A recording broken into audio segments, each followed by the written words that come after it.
Chris Landry. I hope you've had a great day, sir. Welcome into the game in T-Town. Thank you. I have. It's another week. Can't believe that we are headed to week 7 of college football. Where has the time gone? It's just, I don't know. It's just really fast. But you know what's fun is every week and every day as I watch tape and watch all these teams, and, you know, as you get deeper into the season, you kind of put one tape on top of another, and you start to really get a feel for these teams. And it's going to be an interesting stretch run of this season. Let's go back to Alabama. We've been melting down here because Nick Saban, as he pointed out, following the Arkansas game, he said, we don't really feel like we beat anybody when we allow them to score 31 points. What happened defensively that Alabama gave up 31 points? You know, just watching the game, a couple things, you know, a lot of times people don't give respect to what other people did. I thought that Arkansas played loose. They played free. I thought they did a really good job by formation causing some problems. I think, you know, Alabama's had trouble with quarterbacks that move and run a little bit, so that's been a little bit of an issue. And I do think that whether it's, well, I think it's a combination of things, of intensity, particularly when you're up, but, you know, it's more than that. It was, and it's almost comical to say this, it was 28-14. You know, it wasn't like it was any threat of who's going to win the game, but that's not the same as, you know, 65-14 and you give up, you know, 2 late touchdowns. They gave up some plays early. And, you know, I think it's a combination of they're playing a lot of people, and even early in the early stages of the game, they were moving the football on the first-team Alabama defense. So a lot of it late is playing a lot of people and communication errors, focus errors, which, listen, that's a byproduct of just what that is. Are you focused enough? Are you letting up enough? Are you doing your job, regardless of what the score is? Not all that well, quite frankly, and that's why. But even early, I think there's been a little bit of that. The one thing I wonder, too, and it's just impossible to answer because this involves getting into the minds of players at times. You know, I've often wondered when I'm watching them, are they a little bit relaxed defensively because they know they've got so many points coming, and that's a little bit, you know, dangerous. That's not what you want to do because your job out there is to get out there defensively. I do think there is a little bit of, and we talked about this summer, that as you go and score quickly, Ryan, and you score, there's nothing wrong with that. And I think, Nick, correct me if I'm wrong, I don't really pay much attention to the press conference, but I thought I heard him get a little cranky with someone and say, well, we're not going to apologize for scoring. No, but, you know, when you do score quickly, here's one of the things that happens is you're putting your defense on the field for more snaps and then in quicker intervals. Well, then that's, you know, more receptive to getting plays moved on you. So to me, that's what I see. I don't see bad fundamental defense all the time. I don't see anything that's appreciably different other than you miss a play here, you miss a play there, and you give up a touchdown, and before you know it, they've scored 31 points. And, you know, that's where it has to be challenged in my mind that you have to do your job. I think that's why he said it. That's not good. That hurts his pride as a defensive coach to have that many points put on him, particularly in offense that, quite frankly, hadn't busted a grape this year yet in Arkansas. Well, and Chris, you got to remember the standard that he's created. We've had former players, defensive players that have been on this week. We've had callers. I mean, it has been like, I mean, you would think we're the worst defense in college football because it's the standard. It's the standard right. that they're not. Right. I mean, you should have heard the 2 players early this week. I mean, it was like it was meltdown mode. It was fun to listen to because they know what they gave up and got chewed out, and they're going 31 points. You got to be kidding! The wall's coming down here. So, well, I don't know that I wouldn't go so far as to say it's a good thing, but I will just say this. fits the narrative of him wanting to take his players into the film room and show them areas of that need to be corrected, which is what you do. You spend usually after you get done with individuals at practice, you'll work on your correction period, which is technique and issues that you struggled with. He's got a lot that he can show them in giving up 31 points. So if there is a positive, it is that they got a lot that they can improve upon, and yet you're still scoring a lot of points. But I think the combination of all those things, and you're playing a lot of people, and I think intensity level, things, playing a lot of people is good. So now you get them more experience, but they have to play better when they're in there. And here's the thing about defense.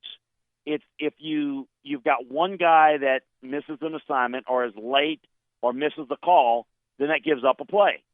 Well, it doesn't mean you don't want to play them. On the contrary, they need to be playing. They need to get work because they may be lining up in a bigger game down the road.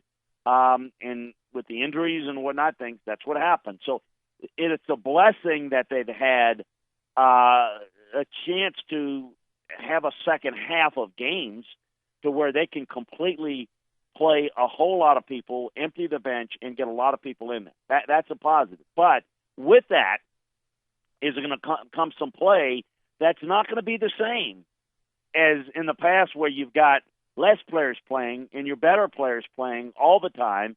So I think you got to factor that in. And again, I'm just going to say it. There is a negative towards scoring a lot of points in a hurry. You're on the field defensively in quicker intervals, and you will give up more points. It's not the same as playing Big 12 defenses, but people don't understand. People say, well, they don't play defense in the Big 12. Yeah, but do you understand why? Because it's hard to play really good defenses when you're on the field all the time. So now, in a small sample size, this is what Alabama's, figuring it out, or this is what's happening to Alabama is, they're on the field scoring quickly. I mean, their drives, even when they're running, their drives at Alabama are not long. They're torching people's defenses that they're scoring so quickly, which, folks, that's a good thing, but it is not good for the defense, for your defense, because your defense is on the field more. Well, it's common sense. You're on the field more snaps. You've got more chances for people to score on you.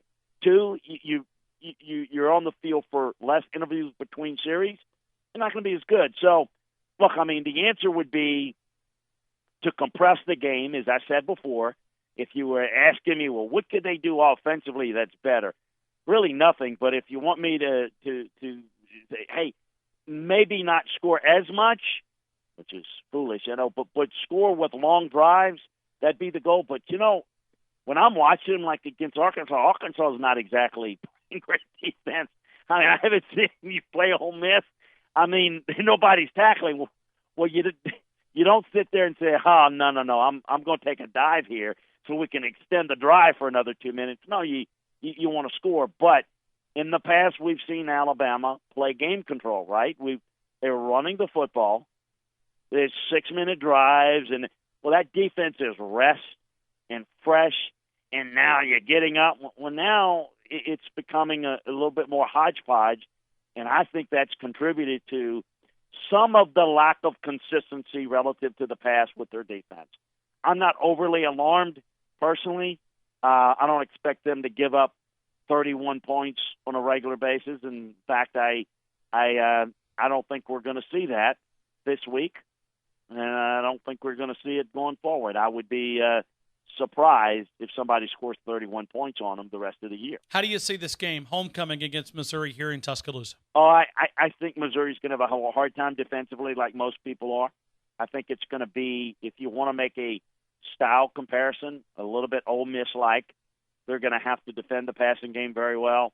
And, again, I think one of the things that they're going to want to do is offensively try to run the football and take opportunities in the passing game. That downhill run. The other thing that is intriguing watching tape of how people are trying to defend Alabama. the priority still is and needs to be, you better stop Alabama's run. So people are still having to put guys in the box. And we all know that's a big reason why they're having so much success offensively.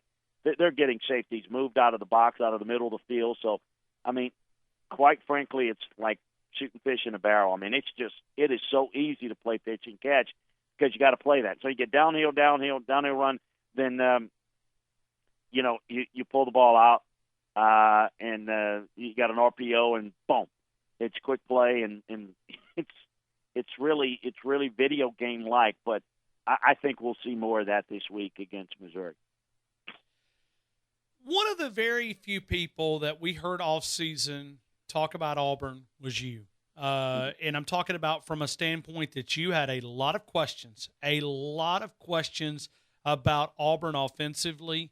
You questioned them when everybody else was out here praising the Auburn Tigers and talking about a possible playoff, an SEC team. What is going wrong with these guys? I mean, is it worse than what you thought it was going to be? What do you see in this football team? Yeah, it's worse. Here's the best way to describe what they do offensively, because this is Gus's baby, his offense. I mean, Chip Lindsey's there, but everything that is there, that's all Gus. I mean, that's what he wants. His offense, when it's successful, when it is successful, and when it has been successful, good offensive line play, so in good backs, good running game, and they run tempo. They run fast, they run downhill, they get you misaligned, and they gas you with big plays in the run game. And then you have to play 8-9 man fronts consistently, and then they pop one in the passing game with a running quarterback that can give you a zone read look. They can get outside and run or throw. That's their offense. That's what Gus knows. That's what Gus teaches. That's what he's very, very good at. And when he has that quarterback, be it Nick Marshall, Cam's a different animal there. I mean, he's unique. But if he gets that guy that can do that, and he has the type of backs in the offensive line that can control it, come off the ball, his offense is tough to defend because you're trying to defend the tempo, and you're having to overplay the run, and then you can get gashed for a big play. That's what when he doesn't have that, Ryan, they are lost. They're like a ball in high weeds. You just can't find them. They have no semblance of a passing attack. Watching them, they're screen, they're vertical, nothing underneath. What I see them this year is the same thing I saw last year in a couple of big games. Like the LSU game when they had the 20-point lead, LSU backed off because they were trying to prevent the vertical big play, and they had the entire middle of the field, the entire intermediate passing game open, and they didn't test it once. They still tried to screen and go vertical. I mean, it's just amazing that they were not able to adjust. And it's even worse this year because the line plays are not as good. And, Jarrett Stidham is not a fit for what they're trying to do. And he's not developed and is not going to get better because he's really not taught from a passing game standpoint. And I've seen Chip Lindsey coach before at Arizona State and other places. He has some good concepts and ideas.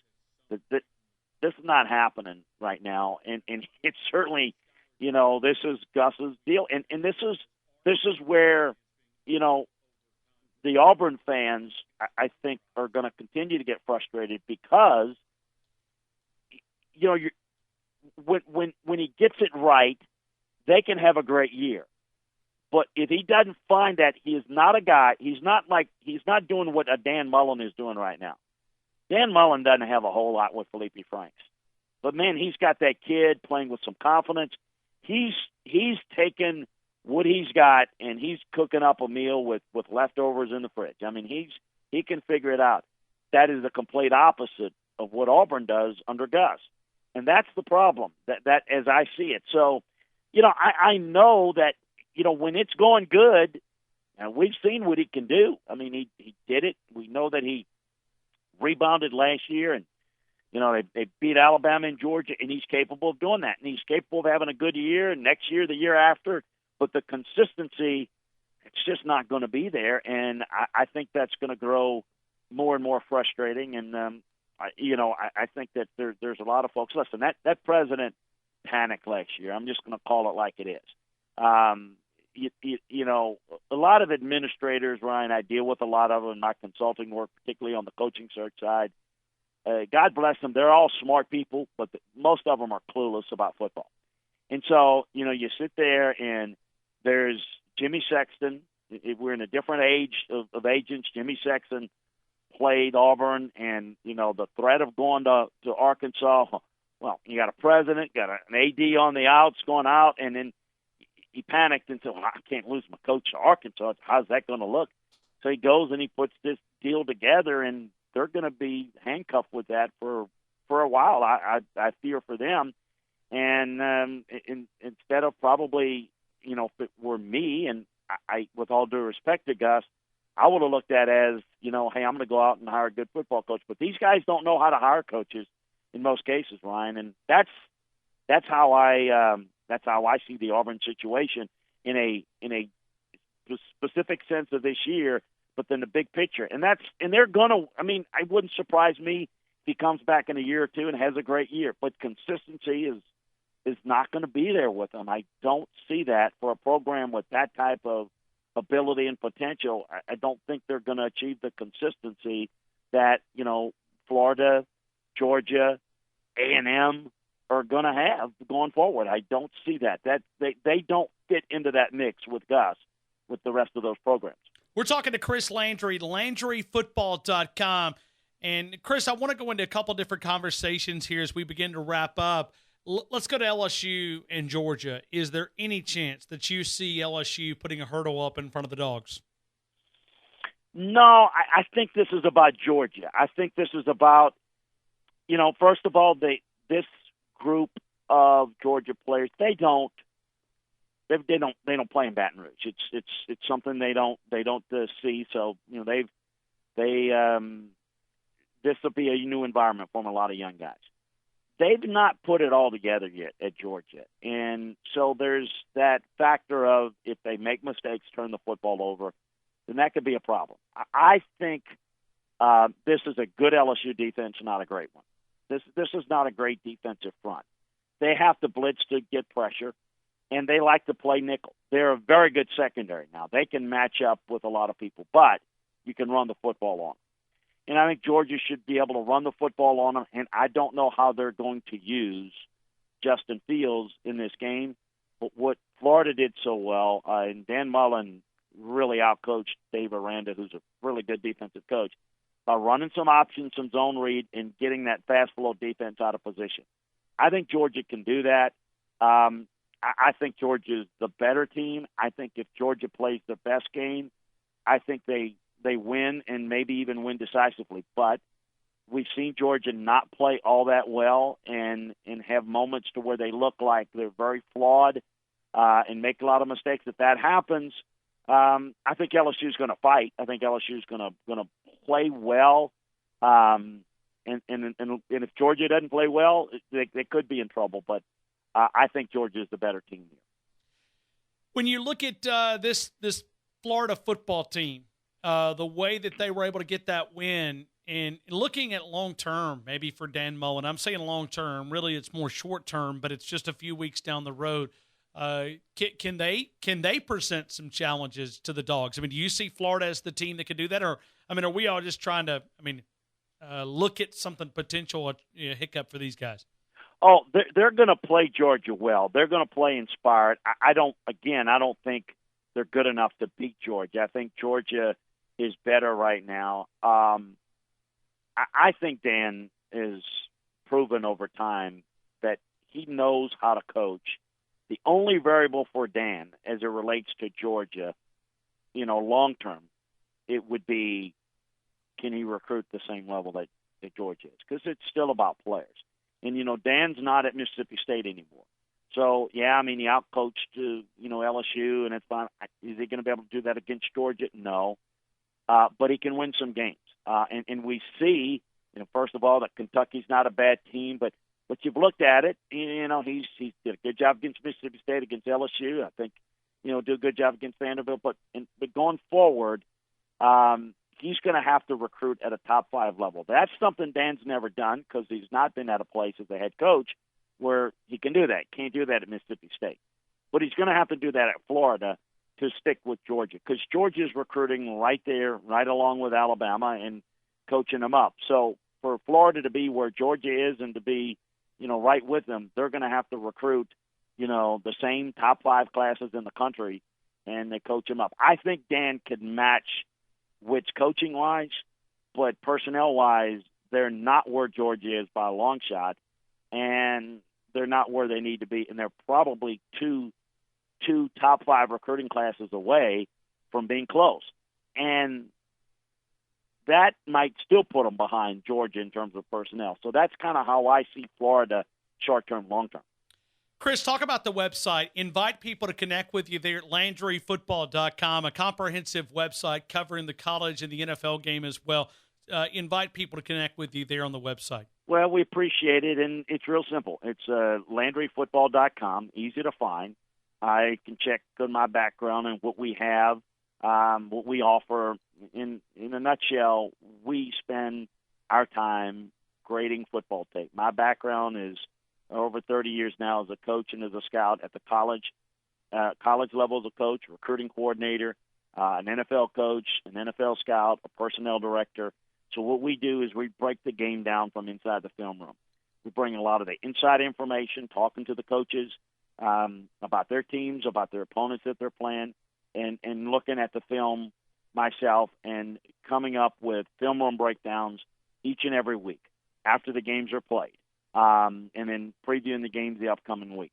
That's both at the college and NFL level. So it's one-stop shopping football, all the latest news and notes, what's going on in our notebooks. So it's one-stop shopping football. If you like football, you'll love LandryFootball.com. It's like having your own scouting, coaching department. Like you're an owner and you can tap into a coach and a scout to learn more about the game, and it's less than a magazine subscription. You can try it out for a month, 3 months, 6 months, 9 months, a year, whatever it is to your liking. So very, very, very, very inexpensive, but we find very rewarding. People who love the game of football, some people use it for their fantasy stuff. Some, there's a lot of different uses of it, but if you like the college and pro game, you'll love what we do, and we invite you to check us out. Follow me on Twitter at Landry Football. LandryFootball.com. Chris, as always, I enjoy the insight that you're able to give us, and we greatly appreciate you being part of the show here in Tuscaloosa. Thank you again. Thanks so much. Have a great week.